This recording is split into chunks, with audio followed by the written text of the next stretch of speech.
Hare Krishna, Krishna Krishna, Hare Hare, Hare Rama, Rama Rama, Hare Hare. Okay, so last time we completed the second section of this chapter till verse 12 we completed. So we saw how from verse number 7 to 12, Krishna is telling about the Nishkam Karam Yogi who has now reached the elevated platform and is called a Jnani. So elevated Nishkam Karam Yogi on the platform of Jnana is now called a Jnani. So in verse number 7, we saw how this Jnani, now Nishkam Karam Yogi, is a Yoga Yukta. He's connected to the Supreme in Yoga. And there are 3 symptoms of one who is situated on the elevated platform of Nishkam Karam Yoga. What are those 3 symptoms? Vishuddha Atma. He has controlled his intelligence. Vijit Atma. He has controlled the mind. And Jitendriya, he has controlled the senses, and he sees everyone in relation to the Supreme. He loves everyone without expecting anything from others in return. He has control over his mind, intelligence, senses, everything. So this is the person who is on the stage of advanced Nishkam Karma Yoga. Verse number 8 and 9, we saw that this Jnani is having full knowledge that I am not this body, but I am a spirit soul. So all the activities that he performs, he understands, are performed by the body and the senses, and he is aloof from them. So he is not affected by the actions of the senses and whatever activities is performed. He knows that this is just to keep the body and soul together and ultimately for the satisfaction of the Supreme. And that's why he is not affected by them. Verse number 10, we saw what is the result for one who is working with such a consciousness. So this type of person, then he is not affected by the sinful reactions. Verse number 11, we saw how does such a yogi acts. So this Nishkam Karam Yogi, the Jnani, when he is working, how does he act? He engages his kaya, his body, manasa, mind, buddhaya, intelligence, and even his kevaler indriyerapi, even his senses in the activity. He's not like other yogis, Ashtanga yogi or the other type of Jnana yogi who just withdraw everything from all types of actions. This advanced Nishkam Karma yogi, he engages everything in the action, and yogina karma kurvanti, he performs all his prescribed duties, but sangam tyaktava, he is detached from the fruits. So why is he working? Then we understood. Even if he, if he doesn't want the fruits, he's detached from the fruits, then why is he working? He's working for Atma Shuddhai, for the purpose of purification. That's the goal of Nishkam Karma Yogi, to become purified and then get liberated from this material contamination. And in the purport, we saw how Prabhupada has given a devotional commentary for the devotees, for very advanced stage of Krishna conscious devotees. And we saw, like, how Srila Bhaktivedanta Thakur says, Manasa, Deha, Geha, Jo Kuch More, Arpit Tava Pad Kamala Nanda Kishore, that my body, mind, house, whatever I have, whatever I think is mine, I offer to you, O Nanda Kishore. So this is how, with this consciousness, we devotees should work, that everything belongs to Krishna and should be used in Krishna's service. So this is the perfect understanding. Then verse number 12. Krishna compares Nishkam Karam Yogi and a materialistic person. So what are the 2 special words here? Yukta and Ayukta. Yukta means connection to the Supreme Lord. So one who has connection to the Supreme Lord, he then acts by giving up the Karam Phal. And what is the result then? He attains steady peace. And this principle is very important for all of us. Even if we are practicing bhakti yoga or whatever, we have to remember this, that to the degree we are not attached to the fruit, we are not hankering for the fruit for our own sense gratification, to that degree we are peaceful. On the other hand, the materialistic person is ayukta, is not connected to the Supreme Lord. He is working to satisfy his lustful propensities, kamakarena, for sense gratification. Therefore, he is attached to the fruit, phalasakto. And then what happens? What is the result? Nibhadyate. He is entangled in the material world. So this all we covered up in the last class. Today we will start with verse number 13. Right, Barnali Mataji? We have to start from 13th verse? Yes, Mataji. Okay, so this is a new section now. We are beginning today from verse number 13 to 16. It's about relationship between Ishvara, Jiva, and Prakriti. So verse number 13. Sarva karmani manasa sanyasate sukham vashi navadvare pure dehi neva kurvanna karayan. Someone please read the translation purport. Parnali Mataji, you want to start? Yes, Mataji, I'll start. Translation: when the embodied living being controls his nature and mentally renounces all actions, he resides happily in the city of 9 gates, the material body, neither working nor causing work to be done. Purport: the embodied soul lives in the city of 9 gates. The activities of the body or the figurative city of body are conducted automatically by its particular modes of nature.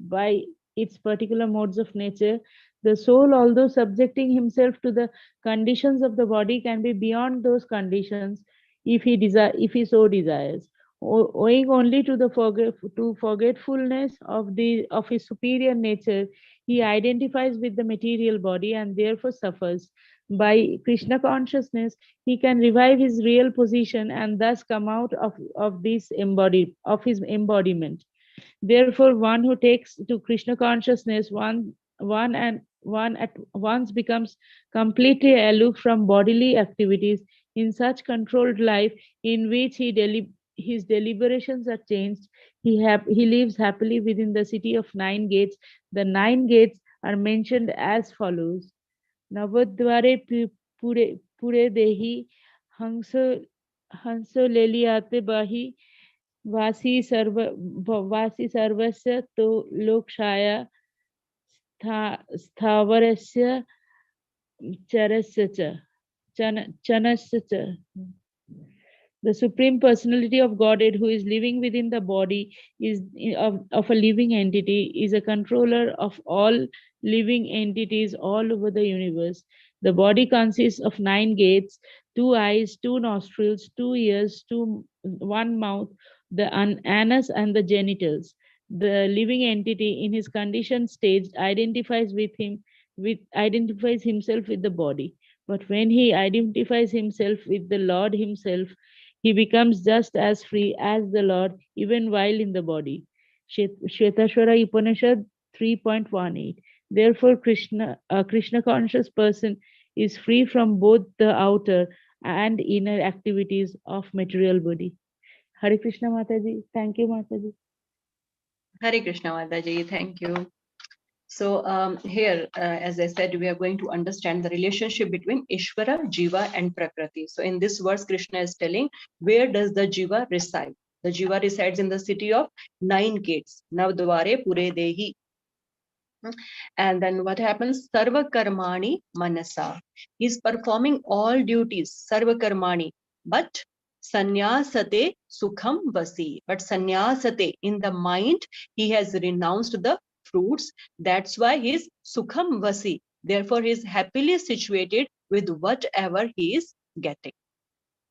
Then, neva kurvan na karyan. The last part of the verse. Neva kurvan is he doesn't work. That doesn't mean that this person is lazy. It just means that he is not doing any activity, but it doesn't mean that he's not doing any activity, but it means that he is not doing anything for himself, for his own sense gratification. Then is na karyan. He doesn't engage others in work. Again, he doesn't engage others in work for his own purpose, but for the sake of the Supreme. So he is doing everything. He is engaging others also for the satisfaction of the Supreme and not for his personal benefit. So this is the state of a Jnani residing in the city of 9 gates. And in the purport, we see how Prabhupada is telling us about the 9 gates which are mentioned here: 2 eyes, 2 nostrils, and all. Krishna is telling that, and Prabhupada has explained it. And Prabhupada is telling that it's only because of misidentification with the body that the person or the jiva suffers. So that's what we understand from this purport. And as soon as we, when one takes to Krishna consciousness, then at once one becomes completely aloof from bodily activities. So as long as we are forgetful of our real nature, our superior nature, our connection with with Krishna, with the Supreme, we are suffering. Why? Because we are working on the bodily platform. We are doing everything for the body, for the senses, and we are suffering. We are attached to the fruits. But when we regain our Krishna consciousness, then we don't suffer because we do everything for the Supreme. We are not attached to the fruits. Moving on to verse number 14. Hare Krishna Mataji. Yes. Mataji, here Jiva, mentioned this is soul, right, Mataji? Jiva. Yeah, Mataji, the living entity, Jiva. Okay, thank you. Yeah, the soul is residing in this body, which has got 9 gates. So we are talking about Jiva, the soul, the living entity. Verse number 14. Na kartartvam na karmani lokasya srajati prabhu na karma phala samyogam swabhavastu pravartate. Someone please volunteer to read the translation and purpose. Hare Krishna. Translation. The embodied spirit, master of the city of his body, does not create activities, nor does he induce people to act, nor does he create the fruits of action. All this is enacted by the modes of material nature. Purport. The living entity, as will be explained in the 7th chapter, is one of the energies or nature of the Supreme Lord, but is distinct from matter, which is another nature called inferior of the Lord. Somehow the superior nature, the living entity, has been in contact with material nature since time immemorial. The temporary body or material dwelling place which he obtains is the cause of varieties of activities and the resultant reactions. Living in such a conditional atmosphere, one suffers the results of the activities of the body by identifying himself in ignorance with the body. It is ignorance acquired from time immemorial that is the cause of bodily suffering and distress.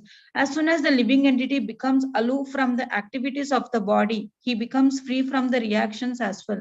As long as he is in the city of body, he appears to be the master of it, but actually is neither its proprietor nor controller of its action and reactions. He is simply in the midst of the material ocean, struggling for existence.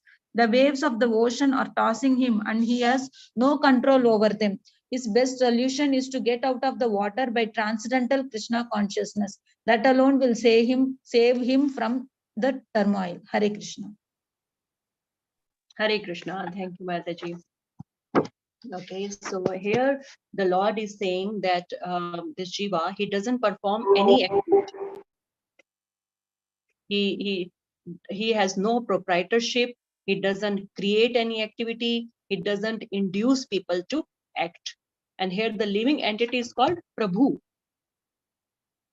The first line, last part, Lokasya Srajati Prabhu. So Prabhu means master, the master of this city of 9 gates, body. Who is the master? The living entity, the soul. Actually, he is not the master, but he is trying to be master. He is trying to be Prabhu.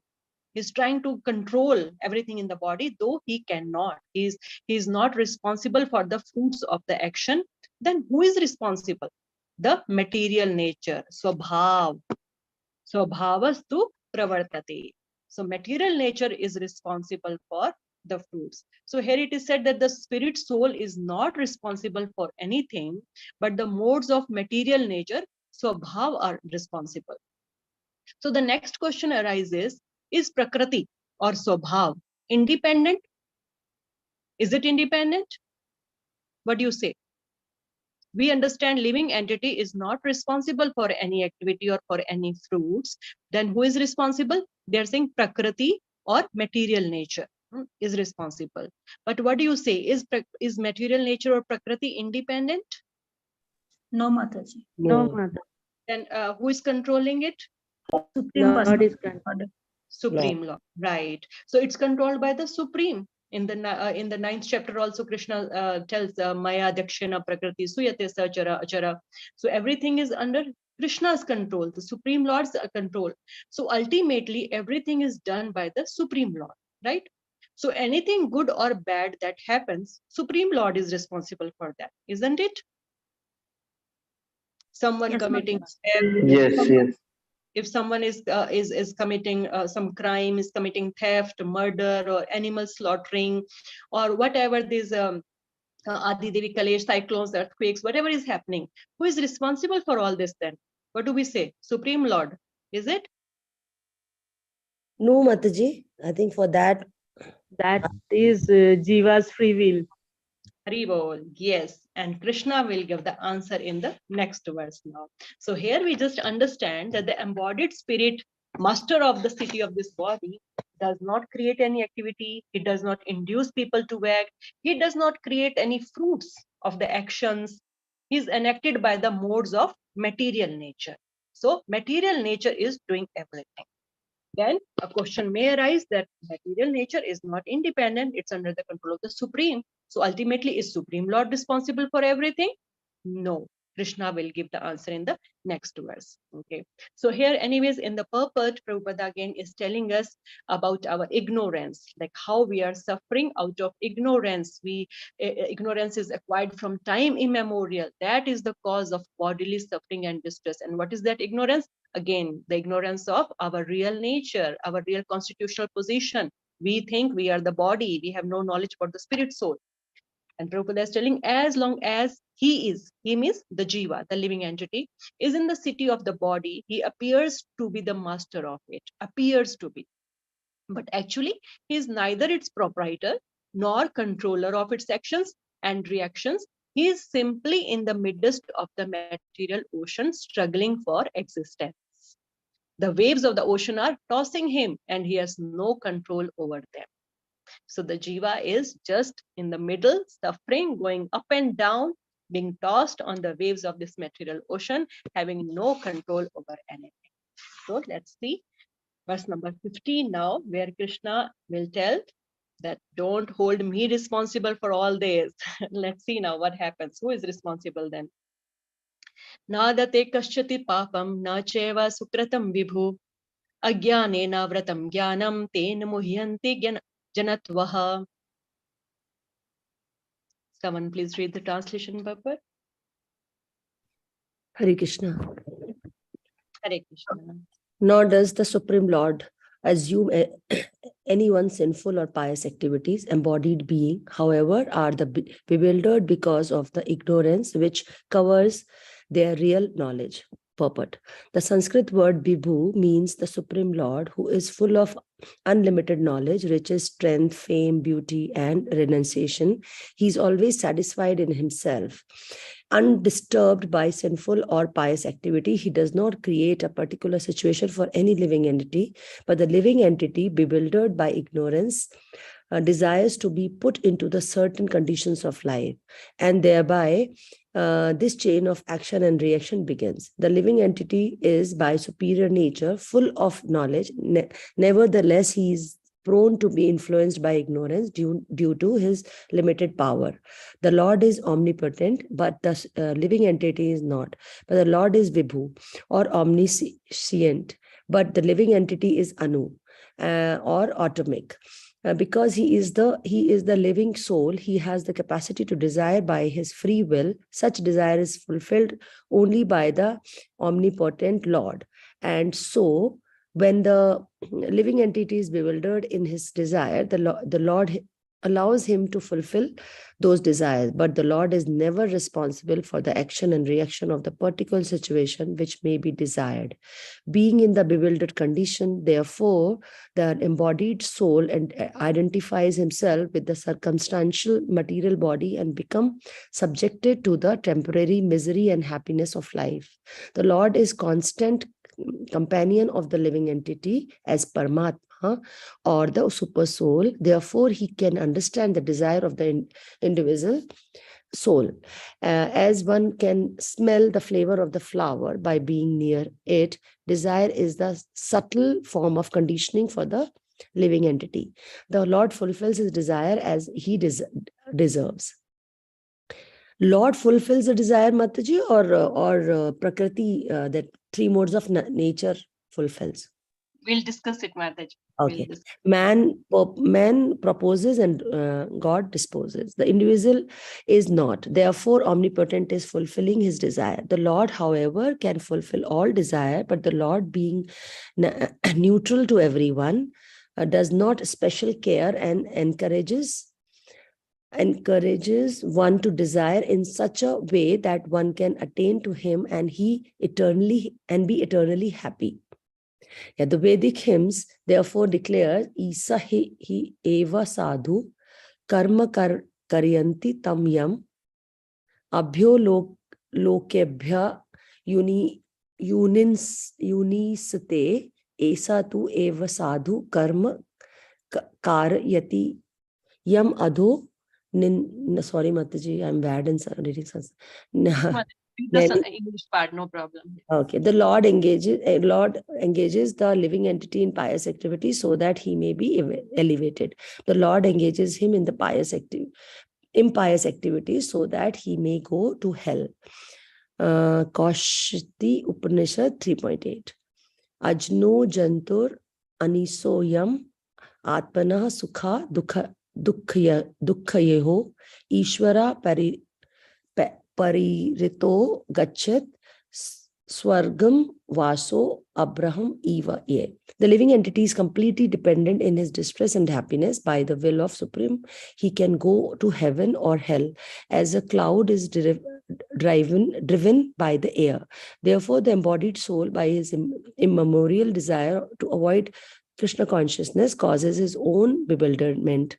Consequently, although he is constituently eternal, blissful, and cognizant, due to the littleness of his existence, he forgets his constitutional position of service to the Lord and is thus entrapped by nuisance. But under the spell of ignorance, the living entity claims that the Lord is responsible for his conditioned existence.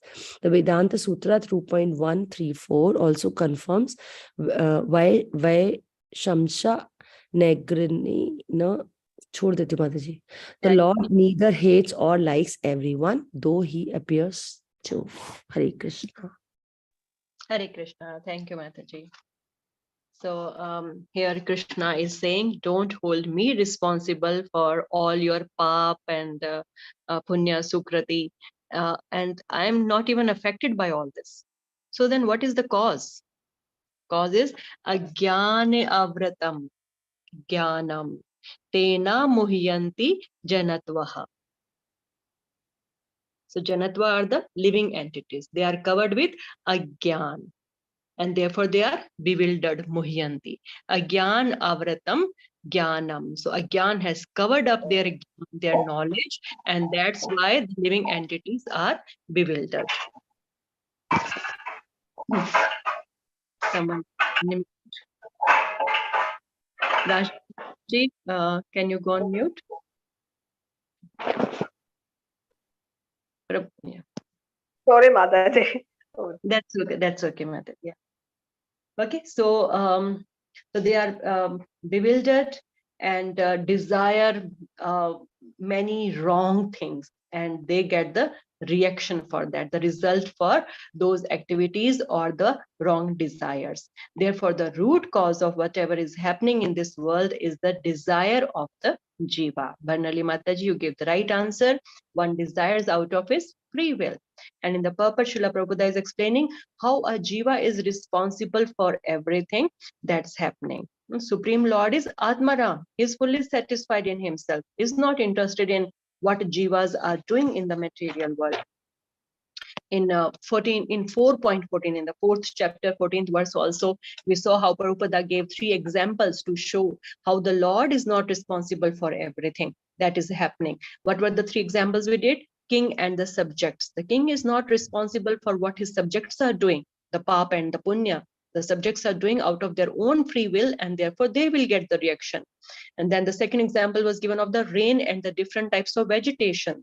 Rain is not responsible for the variety of the vegetation that is growing, though the vegetation cannot grow without rain, but all the variety is because of the different type of the seed, the different type of karma people are doing, they will get the reaction. And the third example was given of the owner of the company and the workers, or the master and the workers. Master has just employed them and he's paying them, and whatever pap punya they are doing, they are responsible for that. So similarly, the activities of living entities are performed due to their independent use of free will. Lord is present as Paramatma in our heart, and he recognizes the desires of the jiva. How? Prabhupada is giving the example in the purport, just how as flower can be smelled by being close to it. So Paramatma is so close to us, he can understand our desire. So he induces that. Then Mataji, you question how it happens. Then what happens? Supreme Lord, he induces the Prakriti to fulfill those desires as the jiva deserves. It's not that whatever jiva will desire, all the desires will be fulfilled. He should be deserving also. You know, if I have done enough sukriti, then only I will get association of devotees, or I will, you know, if someone is desiring all types of riches, all types of knowledge, all types of beauty and everything, he should have done the required sukriti for attaining all that. He should be deserving. And then if he desires, Krishna fulfills that. And how he fulfills that? Through Prakriti. He induces the material nature to fulfill all those desires. So if someone desires to steal, and this was for the good desires. Now on the other side, if someone desires some wrong things, if someone desires to steal, then Krishna gives instructions sitting as Paramatma that it's not good. But the jiva insists that he wants to steal. So Krishna says, okay, go ahead, but at your own risk. So the reactions, the consequences then have to be faced by the jiva. But because jiva can't do anything independent of the Lord, so the Lord sanctions when the jiva insists, even though it is wrong. Why does the Lord sanction it, even if it is wrong? Because the Lord doesn't want to interfere with the jiva's free will. Otherwise, the jiva will be like a robot. No question of then voluntary surrender and love, like how we discussed. Krishna doesn't want to force us to love him. The surrender has to be voluntary. It should be voluntary. So that's why he doesn't force. If someone insists, he fulfill that desire. Okay, right way or wrong way, learn your lesson. And so that's why Krishna just does this. He doesn't want us to act like robots and be forced to surrender and love him. Therefore, ultimately, it's desire of the living entity, and the Supreme fulfills it through Prakriti. So that is the answer, Mataji. And in the purport, we see how in the last paragraph, Prabhupada is telling, where is it?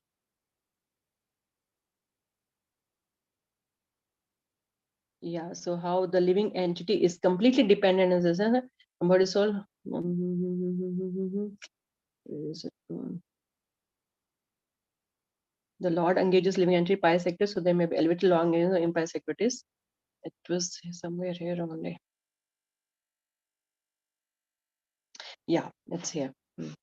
Although he is constitutional, eternal, blissful, and cognizant, due to the littleness of his existence, he forgets his constitutional position of service to the Lord and is thus entrapped by niche science. And under the spell of ignorance, the living entity claims that the Lord is responsible for his conditional existence. Whereas the Lord neither hates nor likes anyone, though he appears to. So a jiva's existence in the material world, it is because of his own desire. He comes here and then it just goes on like a chain reaction, action, reaction, action, reaction. And but what does he do? He blames the Lord for all bad things happening in his life.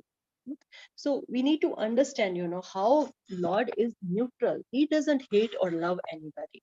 This one lifetime is like a small dot for us on a long line beginning from infinity. And we tend to see only this life.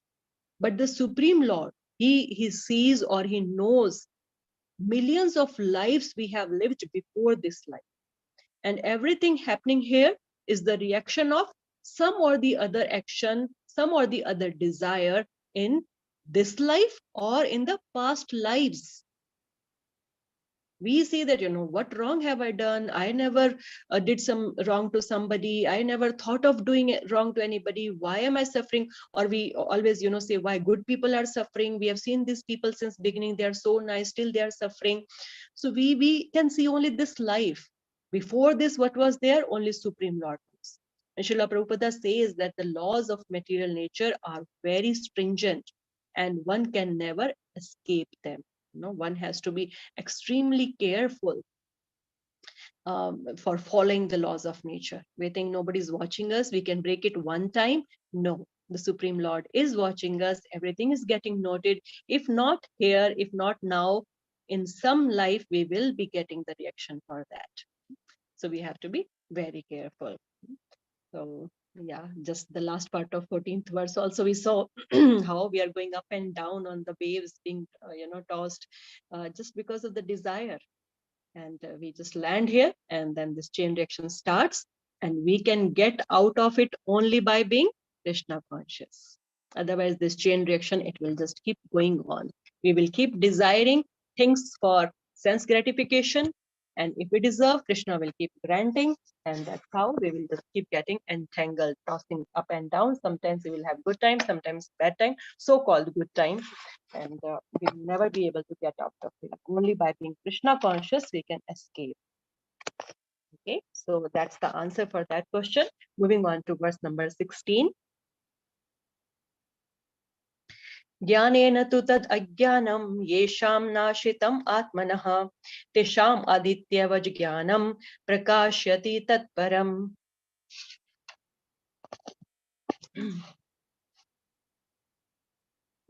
Someone please read. Translation purport.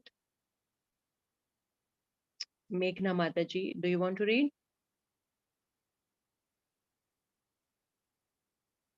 Richa Mataji, Rajshri Mataji. Hare Krishna Mataji.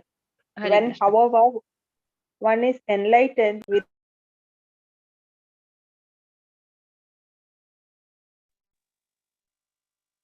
Mataji, please continue. yes, Mataji, sorry. When, however, one is enlightened with the knowledge by which the nescience is destroyed, then his knowledge reveals everything as the sun lights up everything in the daytime. Purport. Those who have forgotten Krishna must certainly be bewildered, but those who are in Krishna consciousness are not bewildered at all. It is stated in the Bhagavad Gita, Sarvajnana Plevena Jagatina Sarvam Karmani, and Nahi Jnanena Sadrisham. Knowledge is always highly esteemed. And what is that knowledge?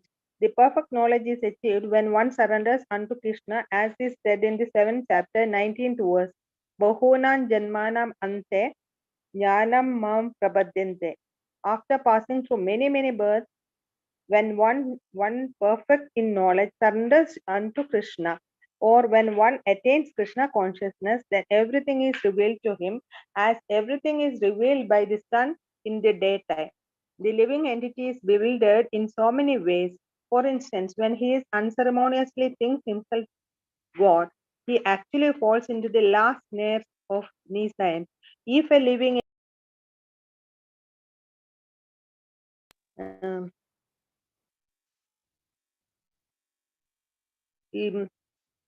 If a living then entity is if God, if the living entity is God, then how can he become bewildered by the nescience? Does God become bewildered by nescience? If so, then nescience or Satan is greater than God.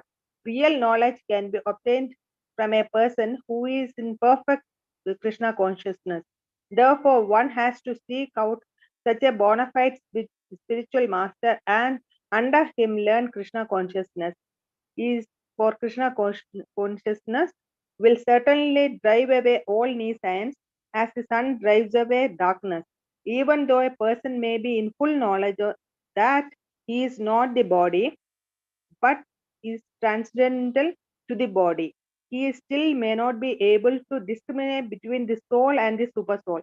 However, he can know everything well if he cares to take shelter of the perfect bona fide Krishna conscious spiritual master. One can know the God and one's relationship with God only when one actually meets the representative of the God. A representative of the God never claims that he is God, although he he is paid all the respect ordinarily paid to the God because he has the knowledge of God. One has to learn to the distinction between God and the living entity. Lord Krishna therefore stated in the second chapter 2.12 that every living being is individual and that the Lord also is individual. They were all individuals in the past and they were individuals at present and they will continue to be individuals in the future even after liberation. At night we see everything as one in darkness, but in the day when the sun is up we see everything in the real identity. Identity is individuality in spiritual life, is real knowledge. Hare Krishna. Hare Krishna, Mataji. Thank you. So this is the solution Krishna is telling. You know how we discussed in the last word that by being Krishna conscious only we can escape from this cycle of action and reaction of the material world. So Krishna is telling the same thing here, that when one is enlightened with the knowledge by which nescience is destroyed, then his knowledge reveals everything as the sun lights up everything in the daytime. So this is the solution to the whole problem. One has to be enlightened with the knowledge. What knowledge? Prabhupada is telling here. And then what will happen? Then there will be prakash. And one will understand the truth. Everything Prabhupada is explaining in detail here in the purport. Because all the sinful activities, wrong desires, they are because of ignorance. So when the ignorance is destroyed, how? With the help of knowledge, then only we can end this problem. And now coming to the purport, Prabhupada is telling how, bahunam janamnam ante jnanvan mam prapadyate. Yeah, Prabhupada starts with knowledge. Knowledge is always highly esteemed. And what is that knowledge? Perfect knowledge is achieved when one surrenders unto Krishna. And how one surrenders to Krishna? Is it that easy? No. Krishna is saying after passing through many, many births, when one perfect in knowledge surrenders unto Krishna, or when one attains Krishna consciousness, then everything is revealed to him. So it's not like any ordinary person just surrenders to Krishna. We need to have that sincere desire, and that is by the mercy of the devotees. Prabhupada is telling how we need help of a bona fide spiritual master. Real knowledge can be obtained from a person who is perfect in Krishna consciousness. Therefore, one has to seek out such a bona fide spiritual master and under him learn what Krishna consciousness is. Krishna consciousness, it will drive away all nescience as the sun drives away darkness. And who is this person? Bona fide spiritual master. How is he different? He is perfect in Krishna consciousness. And how is he perfect? He understands his position compared to God, compared to Krishna. He doesn't claim that he is God. He's, as good as God, just how some people do. These days, we have so many types of gurus. They say that they are God. It's just that, they say that it's just that we are covered up with ignorance. And when this ignorance or this nescience will go, we all will become God. So what do they prove by saying that statement? That ignorance is greater than God? If a living entity is God, then how can he become bewildered by nescience? Prabhupada is telling it in the purport. Does God become bewildered by nescience? No. So how living entities are then becoming bewildered by nescience? And if the nescience is covering up the God like living entities, the actual God, they are saying they're just being covered by ignorance, they are not God now. So that means ignorance or the nescience is greater than them. So that's not the fact. So we need to take shelter of a bona fide spiritual master and not such fake gurus. And on our own, Prabhupada is saying one can know God and one's relationship with God only when actually meets a representative of God. So only when a true bona fide representative of God we meet, we take his shelter, we serve him, we inquire from him, we understand the actual truth, and the knowledge is revealed to us. That's it. Prabhupada is then telling about the second chapter verse also, how we all are individuals and the individuality is always maintained in past, in present, in future. We all we all have been individuals and we all will be individuals.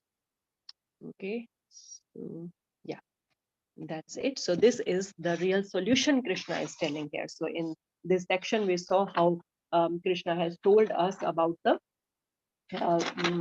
about the relationship between Ishvara, Jiva, and Prakriti, how the Jiva is suffering, desiring wrong things, and Supreme Lord sanctioning it, and then inducing the Prakriti to fulfill those desires. So this is the connection between the three, and the solution to get out of this material world, the problems of the material world, is attaining the real knowledge under the shelter of one of our spiritual master. Moving on to the next section of this chapter from verse number 17 to 26. This section is called Vision of a Jnani and Paramatma Vadi. Verse number 17. Tad buddhiyas tad atmanas tannishthas tat parayanah gachanti apunar avratim jnana nirdhuta kalmasha. Should I read? Yes, Mataji, let's just see if Richa Mataji want to read. Who has not read it? Richa Mataji, Meghna Mataji. I'm sorry, my net connectivity is very poor. Okay, no problem. You can only hear that. Yeah, Banali Mataji, you can read that. Okay, Mataji. Thank you, Mataji. When one's intelligent mind, faith, and refuge are all fixed in the Supreme, then one becomes fully cleansed of misgivings through complete knowledge and thus proceeds straight on the path of liberation. Purport: the supreme transcendental truth is Lord Krishna.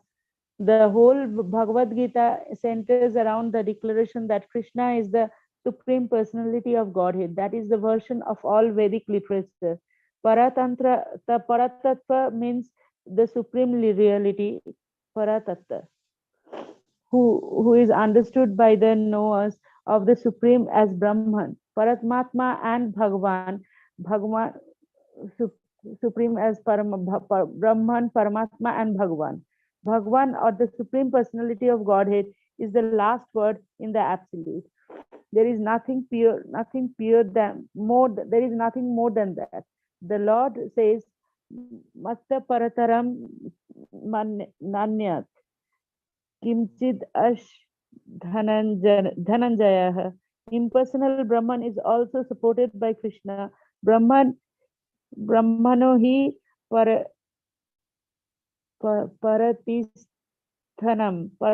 paratistham.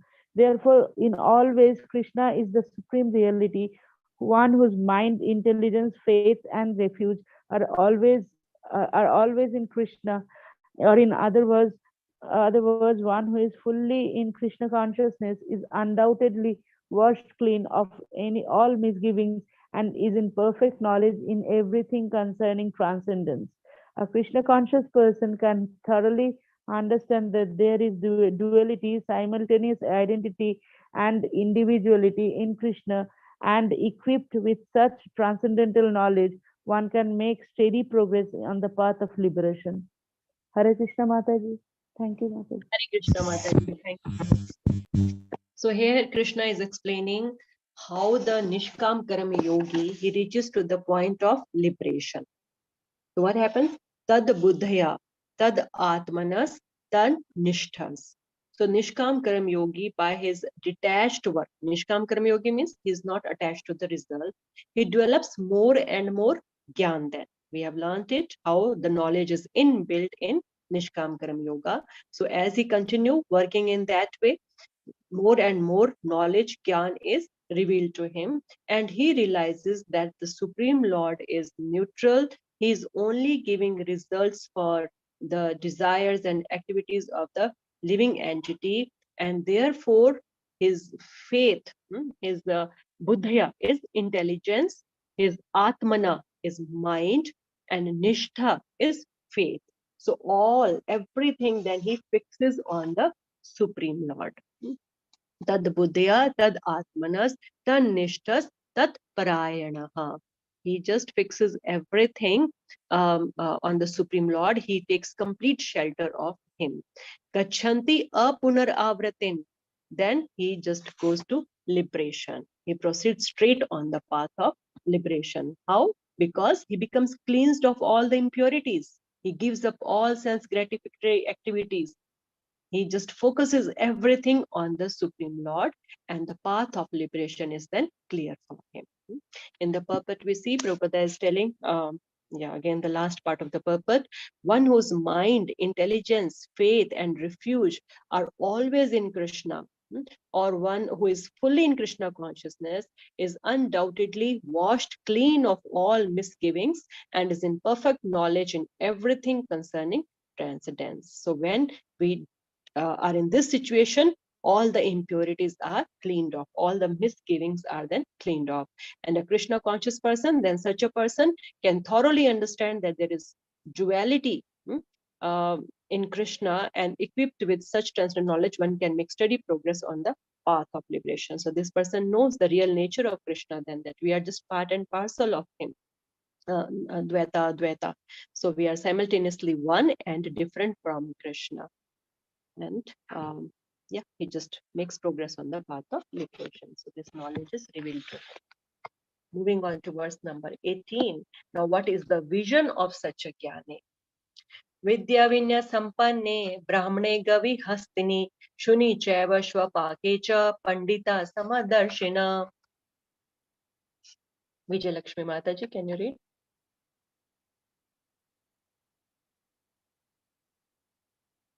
Vijay Lakshmi Mataji. Hare Krishna. Yes. Translation. The humble sages, by virtue of true knowledge, see with equal vision a learned and gentle Brahmana, a cow, an elephant, a dog, and a dog-eater outcast. Purport. A Krishna conscious person does not make any distinction between species or castes. The Brahmana and the outcast may be different from the social point of view, or a dog, a cow, and an elephant may be different from point of view of species. But these differences of body are meaningless from the viewpoint of a learned transcendentalist. This is due to the relationship to the Supreme. For the Supreme Lord, by his plenary portion as Paramatma, is present in everyone's heart. Such an understanding of the Supreme is real knowledge. As far as the bodies are concerned in different castes or different species of life, the Lord is equally kind to everyone because he treats every living being as a friend, yet maintains himself as Paramatma regardless of the circumstances of the living entities. The Lord as Paramatma is present both in the outcast and in the Brahmana, although the body of the Brahmana and that of an outcast are not the same. The bodies are material productions of different modes of material nature, but the soul and the super soul within the body are of the same spiritual equality. The similarity in the quality of the soul and the super soul, however, does not make them equal in quantity, for the individual soul is present only in that particular body, whereas the Paramatma is present in each and every body. A Krishna conscious person has full knowledge of this, and therefore he is truly learned and has equal vision. The similar characteristics of the soul and super soul are that they are both conscious, eternal, and blissful. But the difference is that the individual soul is conscious within the limited jurisdiction of the body, whereas the super soul is conscious of all bodies. The super soul is present in all bodies without distinction. Hare Krishna. Hare Krishna. Thank you, Mataji. So this is one important verse from this chapter. And it tells us what is the vision of such a jnani, elevated Nishkam Karma Yogi. Now, because the jnani is now free from the influence of the modes of nature, he is on the liberated platform. He views other living entities who are being influenced by the different modes equally. He doesn't see any difference between them, because the difference is actually on the platform of body. On the spiritual platform, everybody is the spirit soul. So he just sees that, and he has an equal vision for everybody. So what examples are given here in the verses? Brahmana, Vidya Vina Sampane, Brahmane Gavi Hastani. So Brahmana actually is in the mode of, is influenced by the mode of goodness. Gavi is the cow, influenced by the mode of goodness. Hastini is the elephant. He is in Rajogun, influenced by mode of passion. And Shuni is the dog. And Shwapake is Shunija Shwapakecha is the dog eater. So the dog and the dog eater, they are in Tamogun. They are influenced by the mode of ignorance. But a Jnani, he has an equal vision for all of them. He can clearly see that they all are spirit souls. They are part and parcel of the Supreme Lord, and they are under the influence of different modes. Therefore, on the spiritual platform, he has an equal vision for everyone. Every living entity, is having Paramatma in their heart. The difference is only on the bodily level, and that is due to the different modes. Different modes, everybody has attained different types of bodies, and that is the only difference. Otherwise, the Atma and Paramatma, they all are same in everybody's body. So this Jnani has this knowledge, very clear understanding of it.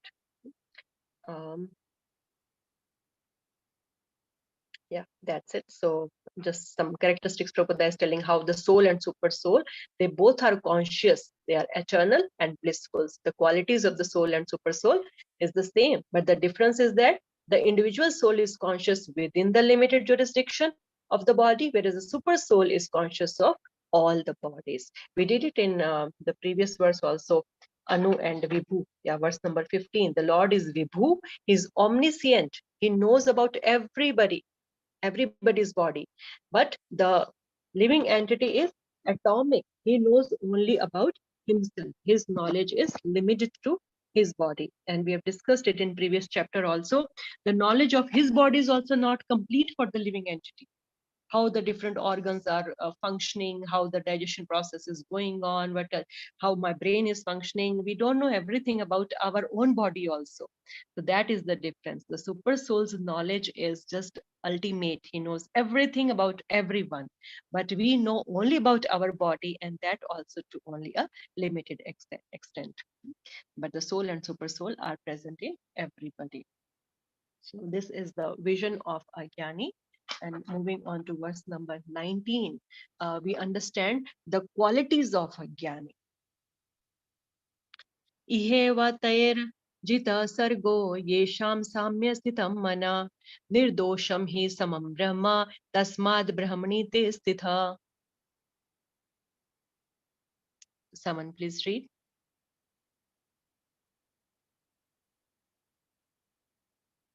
I'll read, Mataji. Yes, Mataji, please. Those those whose minds are established in sameness and equanimity have already conquered the conditions of birth and death. They are flawless like Brahman, and thus they are already situated in Brahman. Purport. Equanimity of mind, as mentioned above, is the sign of self-realization.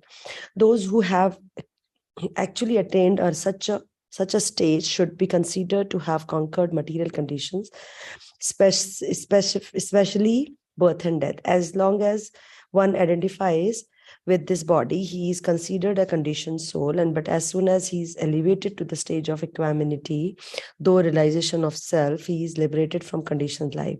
In other words, he is no longer subject to take birth in the material world, but can enter into the spiritual sky after his death. The Lord is flawless because he is without attraction or hatred. Similarly, when the living entity is without attraction or hatred, he also becomes flawless and eligible to enter into the spiritual sky. Thus, such persons are to be considered already liberated, and these symptoms are described below.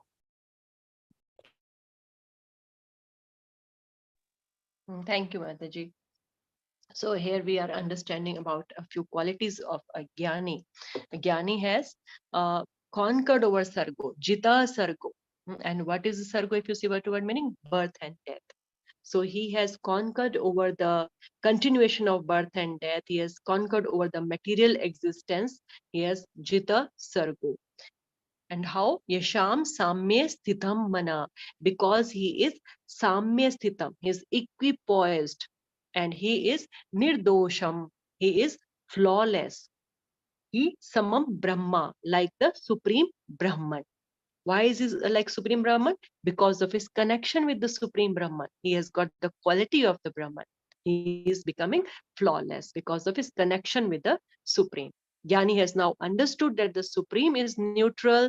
He is not showing any partiality. He's only giving reactions of Jiva's desires and activities. Therefore, the Supreme Lord is flawless. And now Jnani is also becoming flawless.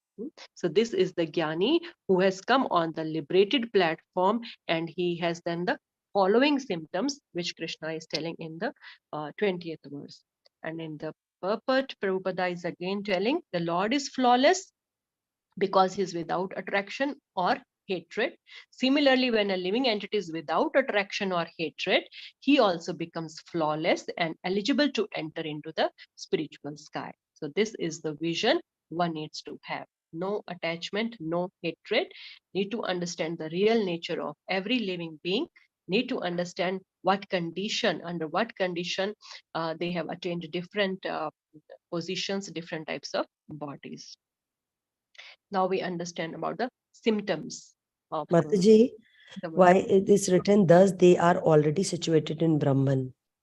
So what does it mean by that they are here in material world? Yeah. So people, they are comparing the people who attain Brahman realization. So it's like they are already situated in Brahman, means they have already crossed the influence of the three modes of material nature. Okay. Anybody who is in material world is under the influence of the three modes of material nature. But these jnanis, even though they are in the material world, but they have transcended the effect of the influence of the three modes of material nature. Therefore, they are already situated in Brahman. Okay. Got it, Mataji. Got it. Okay. So verse number 20. न प्रहर्ष्येत प्रियं प्राप्य नोद्विजेत प्राप्य च प्रियं स्थिर बुद्धिर असमूढ़ो ब्रह्मविद ब्रह्मणि स्थितः. Someone please read. Rajshri Mataji, you want to read again? Hare Krishna Mataji. Yeah, Hare A Krishna. person who is neither rejoices upon achieving something pleasant nor laments upon obtaining something unpleasant, who is self-indulgent and who is unbewildered and who knows the science of God, is already situated in transcendence. Purport. The symptoms of self-realized persons are given herein. The first symptom is that he is not illusioned by the false identification of the body with his true self. He knows perfectly well that he is not this body, but is fragmental portion of the Supreme Personality of the Godhead. He is therefore not joyful in achieving something, nor does he lament in losing anything which is related to his body. This steadiness of mind is called Siddha Buddhi or self-intelligence. He is therefore never bewildered by the mistaking the gross body for the soul, nor does he accept the body as permanent and disregard the existence of the soul. This knowledge elevates him to the station of knowing the complete science of the absolute truth, namely Brahman, Paramatma, and Bhagavan. He thus knows his constitution position perfectly well, without falsely trying to become one with the Supreme in all respects. This is called Brahman realization or self-realization. Such steady consciousness is called Kṛṣṇa consciousness. Hare Krishna Mataji. Hare Krishna. Thank you, Mataji. So here in this verse, we see the two words, priyam and apriyam. So he is not affected by either of these, priyam or apriyam. So priyam is something pleasant and apriyam is something agitating, unpleasant. He is not affected by them. He doesn't rejoice when he gets his priyam things. He doesn't get agitated when he gets apriyam things. No? Udvijet. He nodvijet prapya cha apriyam. So when he gets something apriyam, unpleasant, he is not agitated.